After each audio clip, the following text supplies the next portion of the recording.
ఇప్పుడు మనం తూర్పుగోదావరి జిల్లా అన్నవరం దగ్గర బెండపూడి గ్రామంలో వేయించేస్తున్న శ్రీ శ్రీ శ్రీ శ్రీ శ్రీ పరమహంస చిద్ వెంకటరామ బ్రహ్మానంద మహర్షి వారి నిర్వికల్ప సమాధి దగ్గర మనం ఉన్నాం. వారి గురించి, వారు చెప్పిన అద్భుతమైన సూక్తుల గురించి, మరి వారి మనవలు వారి మాటల్లో మనం విందాం. చెప్పండి.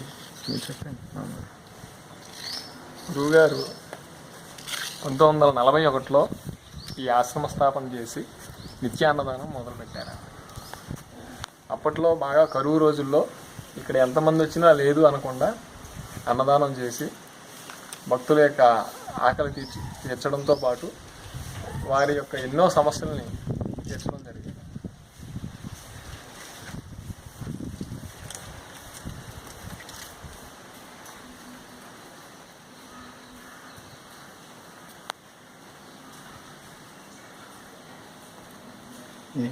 స్వామివారి సమాధి.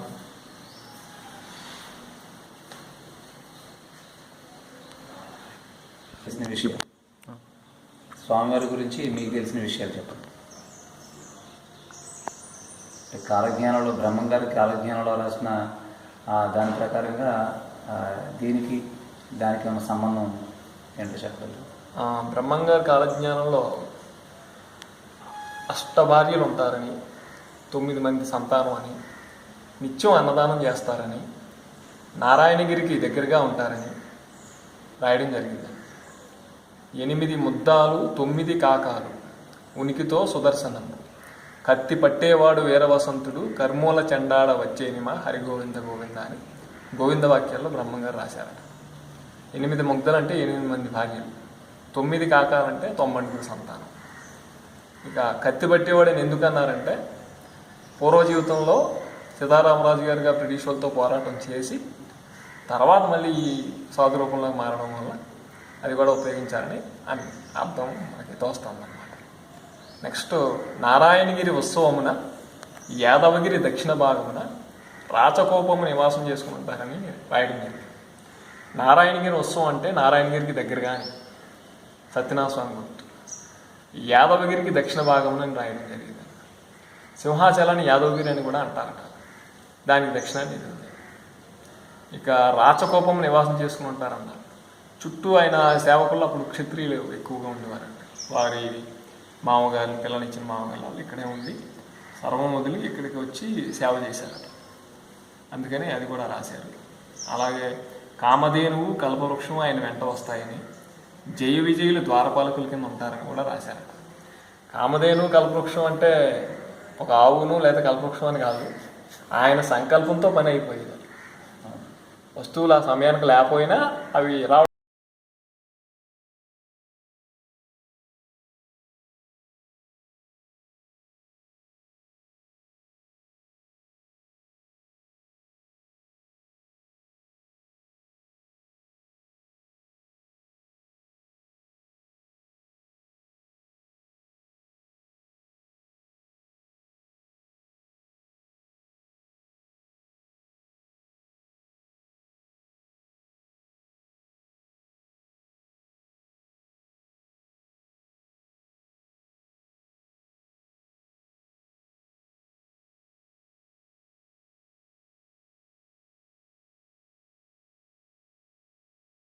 బ్రిటిషర్స్ ఆయన్ని పట్టుకోలేక కొండవాళ్ళని నానా హింసను పెట్టేవారు. అటువంటి దశలో ఇంక యుద్ధం ఆపు చేయడమే మంచిది అనే సంకల్పానికి స్వామి వచ్చినప్పుడు అమాయక ప్రజలు బలవుతున్నారని, మీరుంటే లోకానికి ఇంకా ఎంతో మేలు జరుగుతుంది, మీ బదులు నేను వెళ్తానని చెప్పి ఉప్పరాపల్లి వెంకటాచారి గారిని తుని దగ్గర పెంటకోటండి విశ్వబ్రాహ్మణుడు, ఆయన వెళ్ళి అక్కడ బలిదానం అయ్యారు. ఆయనకి ఇచ్చిన మాట కోసం సీతారామరాజు గారు నేనే సీతారామరాజు అనే మాట ఇంక బయట ఎక్కడ ఆయన ఉపయోగించారు. వెంకటరామ బ్రహ్మానంద మహర్షి అని పేరు మార్చుకుని ఒక సాధువుగా జీవించారు అప్పటి నుంచి. నెక్స్ట్, గాం మల్లుధర, పేగు లక్ష్మణధర, సింగరయ్య లాంటి మన్యమీరులు కూడా ఈ ఆశ్రమం కట్టిన తర్వాత మళ్ళీ ఇక్కడికి రావడం వెళ్ళడం జరిగేదట. ముఖ్యంగా మల్లుధర చాలాసార్లు వచ్చారట. అతని ద్వారా మనకి చాలా మంది హిస్టరీ బయటకు వచ్చింది. అప్పట్లో విప్లవంలో జరిగిన సంగతులు కూడా ఎన్నో చెప్పడం జరిగింది. 2 పోలీస్ స్టేషన్లు ఒకే రోజు ఒకే సమయంలో కొట్టి సంతకం పెట్టారని ఇటువంటి విషయాలు చాలా మటుకి తెలియడం జరిగిందండి. స్వామివారి బారిలో ఇప్పుడు ప్రస్తుతం ఎంతమంది? ముగ్గురు శరీరంతో ఉన్నారు. ముగ్గురు శరీరాలుగా ఉన్నారు. వారు స్వామివారితో ఉన్న సాంగత్యమైన విషయాలు అంటే అందరి కోసం, ప్రజల కోసం ఆయన ఏమి అంతిమంగా సందేశం ఇచ్చారు? వీరిది ఎక్కువగా సూక్తుల రూపంలో కన్నా కూడా ఆయన ఆచరించి చూపించారు. ఇందులో నమ్మికే దేవుడని ఉంటుంది, నెక్స్ట్ జీవుల యందు నేను దాగి ఉన్నానని ఉంటుంది, నీవు చేయు పని జీవకోట్లలో ఉన్న నాకు తెలుసు అని ఉంటుంది. ఆయన దగ్గర ఏది దాయడానికి అవవిధి కాదట ఏ విషయం కూడా. అంటే సర్వాంతర్యామని శ్రీకృష్ణ పరమాత్మ పెద్దలు చెప్తుంటారు కదా, దానికి అనుగుణంగా ఈ జీవితం నడిచేది. ఏ విషయం అయినా సరే ఎక్కడో ఎవరో ఏదో ఒక విమర్శ చేసుకుంటే పలానా రోజు నువ్వు నన్ను తిట్టావు కదయ్యా అని అడిగేవారంట. అంతమంది మధ్యలో మరవకపోవడమే మంత్రం అన్నారట. మరవకపోవడం మంత్రం. మంత్రాలు చెప్పండి మేము సాధన చేసుకుంటామని అది ఇది అని అడిగితే మరవకపోవడమే మంత్రం అయ్యా అన్నారట. ఎల్లప్పుడూ నమ్మిన గురువుని స్మరిస్తూ అన్ని జీవుల్లోనూ ఆ గురువుని చూసుకోమనేది మెయిన్ కాన్సెప్ట్ ఆయన చెప్పిందండి. నా గురువుని అందరిలో చూస్తున్నానయ్యా, అందుకే నేను భోజనం పెడుతున్నాను అన్నారంట. ఎవరో అడిగితే మీరు వాళ్ళకే పెడుతున్నారు వీళ్ళకే పెడుతున్నారు ఇది అని చెప్పి ప్రశ్నించినప్పుడు అలా చెప్పడం జరిగిందండి. ఇంకా బలవంతంగా ఏదో ఒక మంత్రం చెప్పండి అని కొంతమంది మరీ అడిగితే నీకు ఏ దేవుడు ఇష్టమయ్యా అని అడిగారంట. రాముల వారనో శివుడనో చెప్తే దానికి తగ్గ మంత్రం ఉంటుంది కదండి, ఓం నమ శివాయ సర్వం తామే, ఓం నమో నారాయణ సర్వం తామే. అలాగా ఏది చెప్పినా లాస్ట్లో సర్వం నువ్వే అనేది బేస్ మెయిన్ కాన్సెప్ట్గా చెప్పారు. అంటే అందరిలోనూ నువ్వు నమ్మిన గురువుని చూసుకోమని మెయిన్ ఇదండి. అంటే ఆయన ఉద్దేశం అందరిలోని నేను ఉన్నానని తెలుసుకోమని. ఉన్నాను ఆయన ఏదో పలానా చోట పలానా ఒక గుళ్ళోని మాత్రమే ఉన్నాడు ఇంకెక్కడా లేడనే పాయింట్ కాదు, అంతా నేనున్నాను అది గ్రహించి మీరు నడుచుకోండి అనేది మెయిన్ చెప్పడం జరిగింది. ఒక చోట ఉండి ఇంకోసారి లేకపోతే అది ఎలాగా సర్వాంతర్యామని చెప్తారు కదా పెద్దలు. స్వామివారి దగ్గర మీరు ఎన్ని సంవత్సరాల నుంచి ఈ సేవలో? నేను కొద్ది కాలం అయింది, 9 సంవత్సరాలు. 9 సంవత్సరాలు. ఈ 9 సంవత్సరాలుగా అంటే మనం ఎనర్జీస్ పరంగా ఆయన దగ్గర నుంచి మీరు అనుభూతి చెందిన విషయాలు, తెలుసుకున్న విషయాలు అంటే వారు ఏం చేస్తారు స్వామీజీలు ఏంటంటే వాళ్ళు లీలగా కొన్ని మనం గ్రహించేలాగా కొన్ని విషయాలు మనకు చెప్తుంటారు, సమాజానికి ఉపయోగపడేవన్నీ కూడా. అలా మీకు వాక్కు ద్వారా కాదు కానండి, అనుభూతి ద్వారానే ఇస్తారు. ఎక్కువగా కూడా ఉండి ఈ సర్వీస్ అంతా చేయిస్తున్నారు మనతో అనే భావం ఎక్కువ కలుగుతుంది.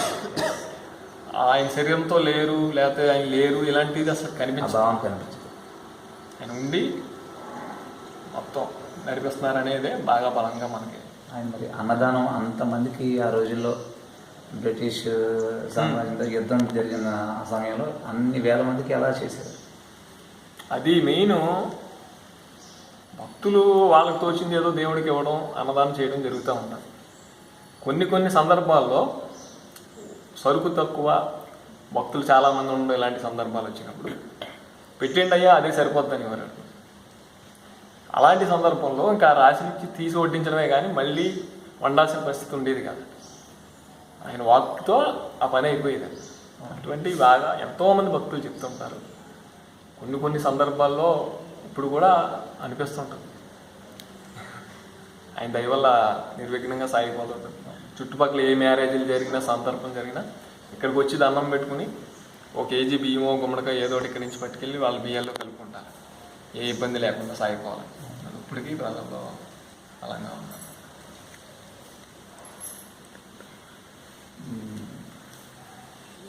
మరి స్వామివారి ఉద్దేశం ఏంటంటే ప్రతి జీవిలోని, ప్రతి ప్రాణిలోని, సకల ప్రాణికోటిలోని కూడా నేనే ఉన్నాను అని అర్థం ఏంటంటే దీని భగవద్గీతలో కృష్ణుడు చెప్పినా, బైబిల్లో జీసస్ క్రైస్ట్ చెప్పినా, ఎవరు చెప్పినా సరే వాళ్ళంతా చెప్పిన మెసేజ్ని మళ్ళీ ఇంకొకసారి అందరికీ గుర్తు చేసి ఆయన మళ్ళీ ఇవ్వడం జరిగింది. మరి మన స్వామివారి పేరు చెప్పి ఇక్కడ ఈ ఆశ్రమం ద్వారా ప్రజలకు మనం అంతిమంగా ఇస్తున్న సందేశం అంటే ఎంతవరకు మనం అందరికీ తీసుకెళ్ళగలుగుతాం? మనం చేసి పని చేసుకెళ్ళిపోవడం అండి. అంటే జీవహింస గురించి జీవహింస ఎప్పుడూ సమర్థించలేదు. చెప్పలేదు, ఇప్పుడు సమర్పించలేదు. ఇక్కడికి వచ్చిన తర్వాత ఎన్బిఐ కూడా ఆయన అంతకుముందు సంగతి మనకు తెలియదు అనుకోండి. ఆయన సీతారామరాజు గారుగా బ్రిటిషులతో పోరాటం చేసినప్పుడు కూడా ఒక్క మనిషిని చంపలేదు. భయపెట్టడం ఆయన ఉద్దేశం. ఆ పని చేశారు. ఈ ఒకే టైంలో 2 పోలీస్ స్టేషన్ కొట్టడం, ఈ నిమిషంలో ఇక్కడ ఉంటే 1 గంట పోయేటట్టుగా వైజాగ్లో ఉన్నారని ఇలాంటి సందేశాలు కూడా ఆయనకి ఈ బ్రిటిష్ వాళ్ళు ఫేస్ చేశారంట. అందుకనే వాళ్ళు ఎక్కువ భయపడ్డారని కూడా అంటారు. స్వామివారి ప్రత్యేకంగా ఇక్కడ జరిగి నెక్స్ట్ ఈ బ్రిటిష్ గవర్నమెంట్ కూడా అప్పట్లో సిఐడి ఆఫీసర్ని వేసిందంట. అసలు ఇన్ని వేల మందికి ఇంత కరువు రోజుల్లో ఆయన ఎలా పెడుతున్నారు ఏంటి అని చెప్పి 2-3 నెలలు ఇక్కడ డప్పుల సుబ్బారావు అనే పేరు గల సిఐడి ఆఫీసర్ 2 నెలలు ఇక్కడ మారువేషలో తిరిగి ఏం కనిపెట్టలేక దండం పెట్టి వెళ్ళిపోయారు. ఏమన్నా ఉంటే కదా, సరుకు చూస్తే తక్కువ ఉండేదట, భోజనాలు జరిగిపోతాయి, సంఖ్య చూస్తే ఎక్కువగా ఉండేది. ఇక్కడ ఆశ్రమంలో ముఖ్యంగా జరిగే కార్యక్రమాలు నిత్యం అన్నదానం అండి. పొద్దుట స్వామివారి పూజ అది చేస్తారు శివాలయం దగ్గర కూడా. ఇంకా సంవత్సరానికి 5 పెద్ద సంతర్పణలు జరుగుతాయి. ఏ తారీఖులో జరుగుతాయి? పుష్యశుద్ధ నవమి, దశమి, ఏకాదశి స్వామివారి ఆరాధన మహోత్సవాలండి, సమాధి చెందిన రోజులు. అలాగే శ్రీరామనవమి, శివరాత్రి, గురు పౌర్ణిమ, కార్తీక మాసం 2వ సోమవారం. జనవరిలో తారీఖులు జనవరి ఈ సంవత్సరం 18, 19, 20 వస్తాం. 20వ తారీఖు, 3 తారీఖులు. సొంతకులకి వాళ్ళకి విరాళాలు వేసి ఇస్తారా, అది మీరే చేస్తారా? విరాళాలు ప్రత్యేకించి అంటే ఇప్పుడు మామూలు రోజుల్లో కూడా ఎవరైనా భక్తులు వచ్చి దేవుడికి ఇలా అన్నదానం కనిస్తామంటే రాయడం జరుగుతుందండి. లేదు డిబ్బులు వేసేవాళ్ళు డిబ్బులు వేస్తుంటాం. ప్రత్యేకించి మనం వెళ్ళి సేకరించడం జరగదు. వాళ్ళంతటా వాళ్ళు చేస్తూ ఉంటే సరే అంట. పని మట్టికి ఆపే ఉద్దేశం ఏమి ఉండదు, జరిగిపోతా ఉంటుంది అన్నమాట. సరే, స్వామివారితో ఈ 9 సంవత్సరాలు ఆధ్యాత్మికంగా మీ ప్రయాణంలో మీ అనుభూతి కదన్నా?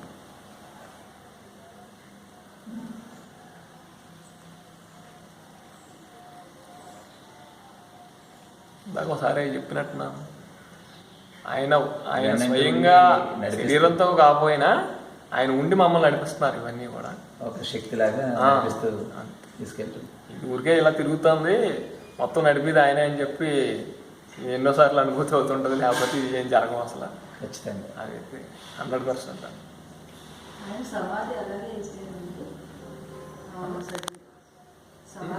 5 రోజులు 10 రోజుల్లో కానీ యోగ నిద్రలో ఉండి సమాధి అయ్యారట.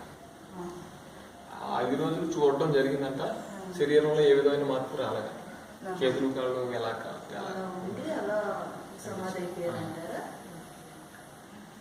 ఎలా మరణం అనే చిహ్నాలు ఏం కనపడలేదు. కాకపోతే కొన్ని రోజులు చూసిన తర్వాత ఎవరో 2 సాధువులు వచ్చి ఆయనకి మరణం అనేది లేదు కానీ ఇప్పుడు ఇలా సమాధి చేయాలని చెప్పి వెళ్ళిపోయారు. ఆ తర్వాత స్వామి ఆ రకంగా వచ్చి చెప్పారని భావించి భక్తులు సమాధి చేశారు. కూర్చోబెట్టి